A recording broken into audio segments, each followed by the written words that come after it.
Hi guys, this is going to be my review on The Fashion Victim, Our Love-Hate Relationship with Dressing, Shopping, and the Cost of Style.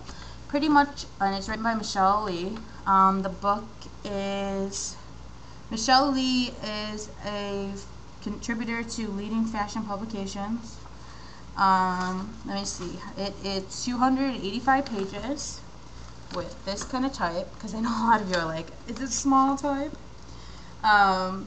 And it was published in 2003 by Broadway Books.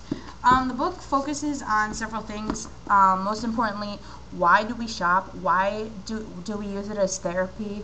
Why people are in debt? Why do we have closets full of clothes that we don't wear?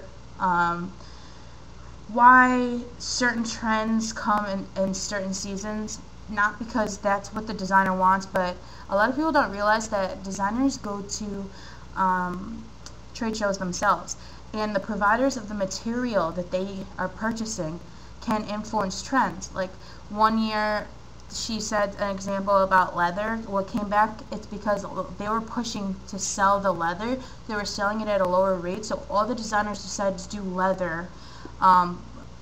Just stuff like that. Just decisions, why things are decided to be a trend, why they come back. You know, you think that it's because they actually like the trend or they want to enhance it or advertise it. No, it's because they want to make money. And she talks about that in great deal of how we are victims of the fashion industry. And she admits full on that she is a victim herself, but it's a really interesting read.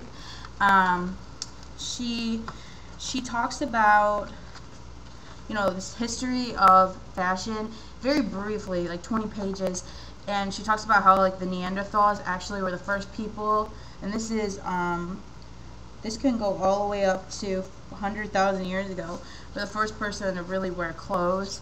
And she just talks about a lot of different stuff. Let me see. She talks about speed chick, which is people that are like people my age, I guess, that want things given to them really fast. So they go and buy, they're the people that buy the discount, you know, discount clothing like at Marshalls and TJ Maxx, and they don't realize that just because we buy stuff there doesn't mean that we're not feeding into the fashion trend too. We're still supporting them. And you don't realize that a lot of those brands there are just subsidiaries of big brands. And then she talks about how the United States has gained in wealth, but our debt is even higher than ever before, even though it says today about 3.5 million U.S. households are worth more than $1 million. And in 1975, there were 350,000.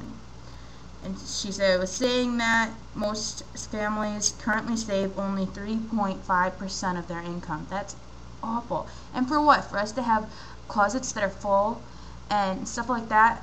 Yeah, I show you hauls, but I show you hauls that I spend $10.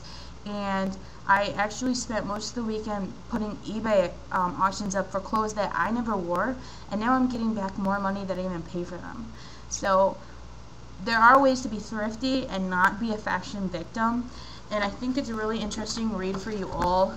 If you can find it at your library, that would be great. I just sold mine in half, like instantly when I put it up, so I had to do this before I shipped this to this girl. So that's my review. If I were ranking out of 5, I'd probably give it a 4. There was parts in this book where I got really bored and I skipped, I'm not gonna lie. So it's not one of those books that you're not going to be able to keep out of your hands, but it does give you some information that I think is invaluable. So I hope you enjoy it. Bye.